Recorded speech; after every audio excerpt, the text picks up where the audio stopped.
Olá, meu amigo, minha amiga, muito obrigado por vocês estarem aqui no nosso Portal do José, hoje para esse nosso primeiro encontro dominical, para fazermos aqui algumas atualizações de muitas coisas que eu disse aqui no nosso portal, algumas previsões, muitas coisas que vocês mandaram também de comentários aqui no nosso portal, da nossa interatividade dos nossos chats, que apontaram para que o fim do ex-presidente da República fosse a cadeia.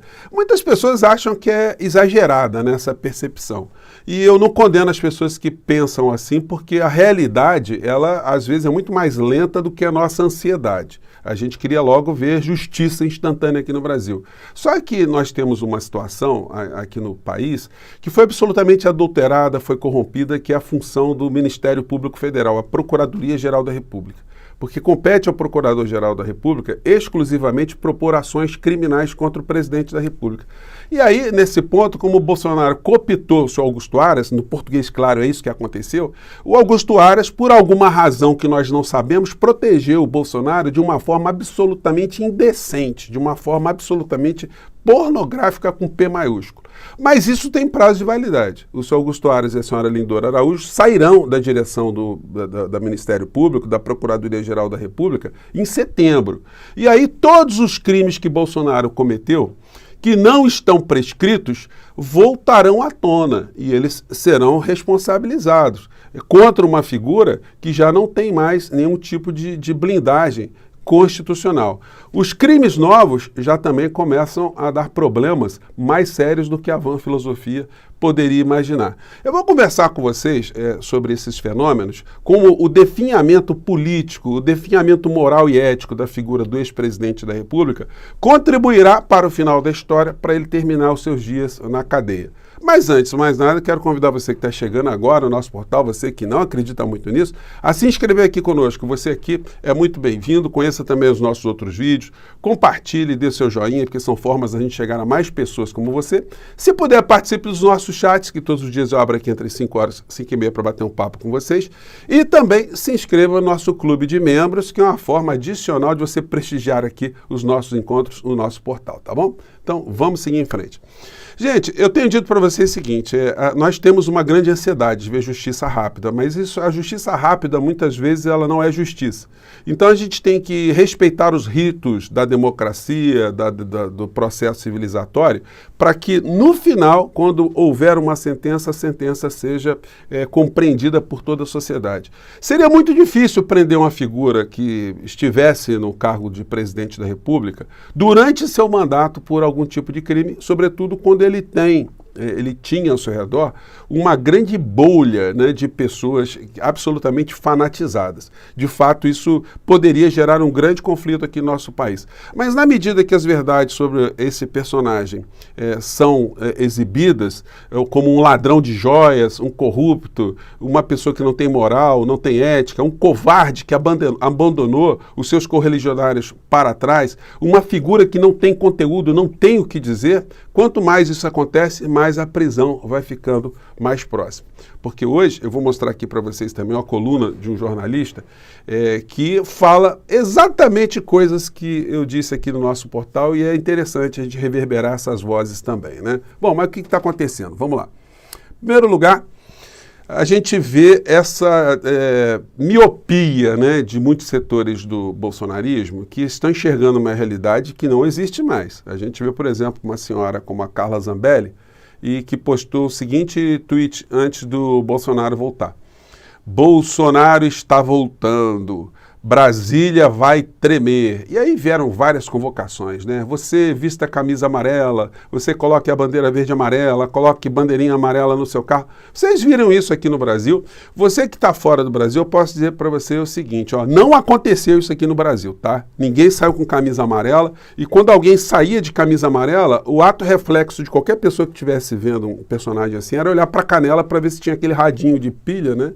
A tornozeleira eletrônica presa na canela. Então, nós não vimos isso. Não aconteceu em lugar nenhum no Brasil, a gente não viu nenhum tipo de repercussão. Então, bom, mas aí você poderia imaginar, puxa vida, milhares de pessoas ficaram ali ao longo da via pública, né, acenando com bandeirinhas para o Bolsonaro, multidões no aeroporto, multidões lá na frente do Partido Liberal, onde ele iria de manhã cedo. Aconteceu isso? Não, não aconteceu. Outro convocador aqui, né? que agora é deputado. Atenção, o presidente Bolsonaro chegará no aeroporto de Brasília às 7h30 na próxima quinta-feira. Estão todos convocados para a maior recepção do melhor presidente da história do Brasil, né? Bom, e aí, com essa convocação toda, né, a gente falou, agora milhões de pessoas estarão lá. Quem que apareceu lá? Só os contratados, né, pelo partido, né? Assim, uma coisa patética, coisa ridícula, né? Enfim, as imagens falam por si só. Tinha ninguém nessa história, porque as pessoas, enfim, estão mostrando que há um esgotamento, né, de serem feitas de palhaças, de colocarem ali sua integridade física, a sua liberdade, o seu dia a dia, a serviço de um covarde, de um falastrão, de um fanfarrão, de uma pessoa sem escrúpulos, sem ética e por aí vai. Gente, é chato, né, a gente falar isso de uma pessoa que foi presidente do nosso país, mas eu não estou inventando nada aqui, são fatos, né, que mostram exatamente isso que eu estou dizendo aqui para vocês. E aí eu chego aqui à coluna aqui do Moisés Mendes, que tem um blog. Ele é jornalista, escreve para vários jornais, escreve também para o DCM, 247, mas achei muito interessante aqui a coluna dele que eu vou compartilhar com vocês. Sem poder, sem militares, sem Paulo Guedes e sem joias, Bolsonaro começa a virar um traste. Quando esse caminho for mais percorrido, mandar um traste para a cadeia é muito mais fácil, é muito menos traumático, tá, gente? Então, eu destaco aqui 2 pontos aqui da coluna dele, que eu vou transcrever toda aqui para o nosso, na parte da descrição do nosso vídeo, onde ele diz aqui o seguinte, o que Bolsonaro pode fazer é frequentar as TVs e os podcasts de extrema-direita para falar bastante besteira. Isso é uma das coisas que restará ao Bolsonaro. E no final ele termina o texto dele com a seguinte frase aqui, seguinte parágrafo. Só agora, a partir dessa quinta-feira, cai a ficha de Bolsonaro. Ele é um tio sem poder, sem militares, sem orçamento secreto, sem Arthur Lira, sem grileiros, sem garimpeiros, sem Paulo Guedes, sem corporativo e sem joias. Bolsonaro saberá em pouco tempo que virou um traste. E eu falei ontem com vocês aqui no nosso encontro, exatamente isso, né? Que aonde o Bolsonaro fará algum tipo de política daqui para frente? Ele irá a algum quartel? Ele não vai poder ir em quartel porque ele não é mais autoridade. O presidente de partido não pode ser convidado para esse tipo de autoridade. Está arriscado o Lula ir muito mais vezes a essas cerimônias militares do que o Bolsonaro, que vai ter ficado lá de fora fazendo algum tipo de panfletagem. O Bolsonaro vai conseguir se deslocar sem aquele séquito de seguranças, apavorado como ele é, um homem que está querendo carro blindado. Ele vai ter carro blindado em qualquer lugar que ele for do Brasil. Ele vai ter 40 seguranças, ele vai ter missão precursora aí na frente, sem cartão corporativo, sem o povo brasileiro pagar esse tipo de patifaria para fins pessoais dele. Ele vai poder se deslocar com aeronaves privadas, isso vai acontecer. Ele vai poder circular no meio do público sem ter essa neurose dele permanente de ser atacado em algum instante. E ele sabe que, ou ele pensa, né, que ele tem uma integridade física hoje ameaçada de uma forma muito mais intensa, porque ele tem noção dos crimes que ele cometeu contra uma grande parcela do povo brasileiro. Ele vai virar um personagem completamente diferente, ele não vai poder fazer mais as bravatas, ele não vai poder mais dizer, acabou, porra, né? Desculpe aqui, mas é a expressão da criatura, né? Ele não vai poder mais dizer o meu exército, não vai colocar a espada sobre a cabeça do povo brasileiro, que ele tem um exército, que o meu exército, o exército não vai permitir isso, não vai permitir aquilo. Gente, olha só, passamos o 31 de março, 1º de abril, o Exército, Marinha e Aeronáutica não falaram nada de política, já é um sintoma muito forte, e o comandante do Exército, o Tomás, está dizendo o seguinte, ele quer despolitizar, tirar a política dos quartéis. Então, nós teremos 4 anos aqui no Brasil com esse tipo de pensamento, né? E o governo vai ter que ajudar também a mexer em algumas estruturas, né? Em currículos das Forças Armadas, das escolas, enfim. A gente vai ter que colocar essa questão ao debate. Então, o Bolsonaro, nesse aspecto, ele está esvaziado. No campo religioso, eu já disse para vocês aqui, né, que são princípios, tanto no catolicismo quanto entre os cristãos evangélicos, né, o respeito à autoridade. Toda autoridade emanaria da vontade de Deus. O Bolsonaro não é mais autoridade, vai fazer o quê dentro de igreja? E mesmo que ele fosse fiel de uma igreja, né, coisa que ele não é, o que ele vai fazer nesses ambientes aí? Esses pastores que gostam muito de grana, eles vão fazer algum tipo de articulação com o Bolsonaro e queimar pontes com o governo que está aí? Eles vão queimar as articulações? Então, ele por aí também está muito esvaziado. Então, o que sobra para ele? Isso que o Moisés falou na coluna dele, ia podcasts para ficar falando besteira. Mas mesmo para falar besteiras, há uma série de inquéritos que estão abertos aí, que apuram responsabilidades criminais e que, se ele der uma motivação, uma prisão preventiva pode ser decretada com muito mais velocidade. Aqui na abertura aqui da coluna do Moisés, ele diz o seguinte: Bolsonaro deveria desembarcar no Brasil, tomar café com Valdemar Costa Neto e logo visitar os terroristas presos na Papuda. Todos estão encarcerados por sua culpa, por acreditarem que uma nave iria descer em Brasília naquele 8 de janeiro. Bolsonaro deveria escolher alguns dos presos, os mais abatidos, para que fossem consolados em nome de todos os iludidos pelo golpe. Depois deveria visitar Anderson Torres, o delegado federal e ex-ministro da Justiça, que guardava a minuta do golpe. Em meio ao monte de manés terroristas ou terroristas manés, Torres é o único figurão preso porque circulava entre os líderes do golpe. Bom, então são essas questões.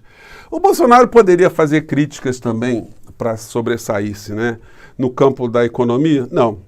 Primeiro que ele não entende nada, ele sempre disse que não entende nada, ele vai falar o quê? Vai ficar falando besteira. E mesmo o ex-ministro de Bolsonaro, que está desaparecido, agora ele só está funcionando como lobista, né, que é a coisa que ele sabe fazer bem, né, a favor de interesses privados, agora junto ao governador Tarcísio lá de São Paulo. A gente vê situações assim que neutralizam, inclusive, alguns pontos de ataque na área econômica dessa gente toda que foi derrotada. Quando a gente vê a seguinte notícia: Haddad resgata a ideia de Paulo Guedes de mudar a tributação de fundos exclusivos. Fundos de grandes aplicadores, né, grandes especuladores. O Guedes dizia isso no discurso e agora, ao que tudo indica, o governo de Lula vai implementar. Então vai morder grana dessa turma aí. Isso será criticado? Não tem como criticar uma situação como essa, né?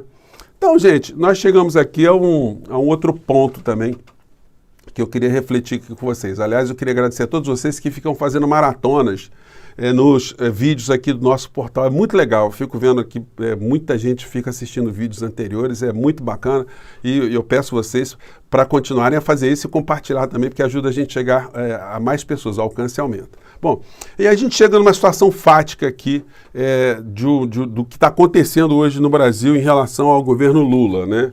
A gente está vendo aí vários canais repercutirem a pesquisa do Datafolha de popularidade e aceitação. A manchete da Folha desse domingo é: Lula tem 38% de aprovação e reprovação é igual a Bolsonaro.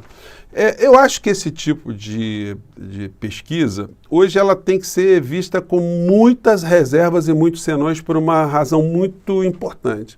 É que todo o nível de informação que nós temos hoje para essa coleta de opinião é completamente diferente de muitos anos atrás, porque hoje nós temos redes sociais muito ativas e que vão consolidar cada vez mais posições de parcelas da sociedade de forma imutável. Por exemplo, esses bolsonaristas que se colocam também com medo com o anticomunismo como uma ferramenta, né, cotidiana, essas pessoas, não adianta o Lula salvar uma criança no incêndio, porque elas não vão elogiar Lula em hipótese nenhuma. E esse tipo de situação continua cada vez mais reforçada e consolidada em parcelas da sociedade.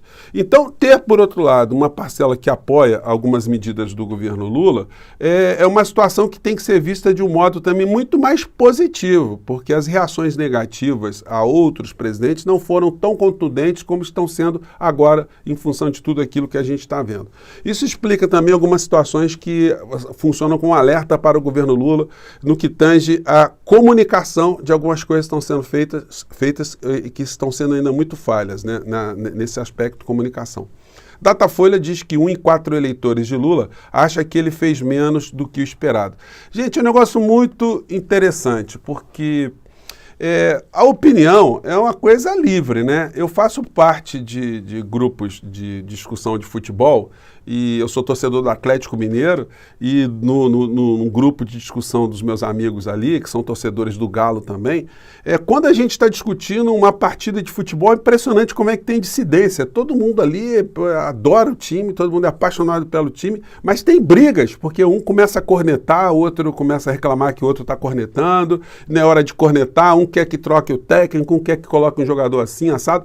Isso é natural. E na política acontece a mesma coisa. Mas a gente tem que ter sempre uma serenidade de entender que quando você critica uma medida governamental, não significa que você não esteja dando apoio, né? Que você quer, no final da história, que o time vença.